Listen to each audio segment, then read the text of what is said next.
Assalamualaikum kepada hadirin sekalian. Nama saya Muhammad Razik Syah bin Muhammad Zabidi, pemegang kad matrik D2022110363. Saya merupakan pelajar Ijazah Sarjana Muda Pendidikan Sejarah AT32 yang merupakan pelajar semester 3 pada tahun ini. Dirinya saya pada hari ini akan berbincangkan tentang tajuk implikasi aktiviti pembalakan terhadap persekitaran hutan di Malaysia. Baiklah, kita perlu tahu apa itu hutan, kepentingan hutan dulu sebelum kita masuk kepada tajuk berikut. Umum mengetahui bahawa hutan membekalkan sumber yang penting terhadap negara ini. Bagi contoh, hutan membekalkan kayu kayan, rempah ratus dan juga berfungsi sebagai penghasilan industri yang utama, sebagai contoh industri perabot yang ada di Malaysia. Namun begitu, hutan di Malaysia seringkali tergugat atau terancam oleh aktiviti pembalakan yang telah ada selama berdekad-dekad lamanya di Malaysia. Oleh itu, marilah kita melihat apa itu implikasi pembalakan yang menjejaskan ekosistem di hutan.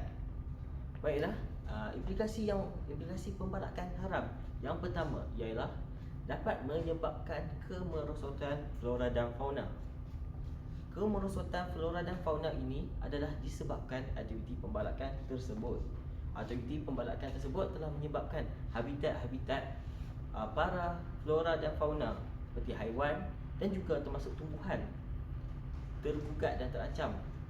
Mereka tidak mempunyai tempat tinggal setelah berlakunya aktiviti pembalakan tersebut.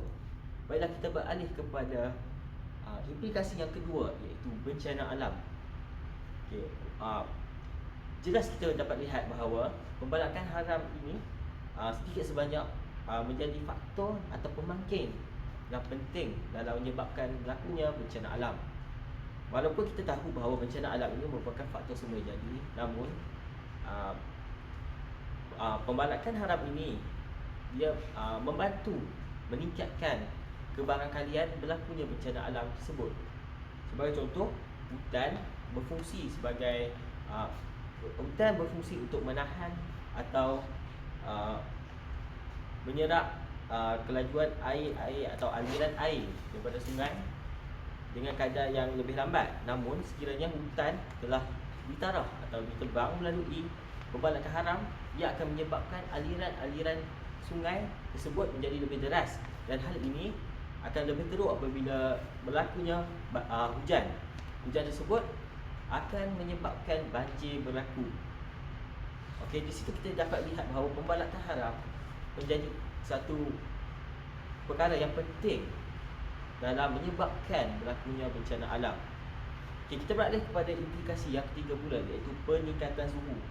Okey, hal ini sudah semestinya semua tahu lah, bahawa hutan itu terdiri pada pokok-pokok dan kayu-kayu.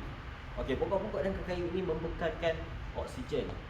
Sekiranya hutan-hutan ditebang dan dilakukan aktiviti pembalakan haram, sudah tentu bahawa hutan tidak dapat menyerap karbon dioksida dan membebaskan oksigen. Hal ini menyebabkan karbon dioksida dan gas-gas lain seperti CF, chlorofluorokarbon itu naik ke permukaan, dan hal ini telah menipiskan lapisan ozon.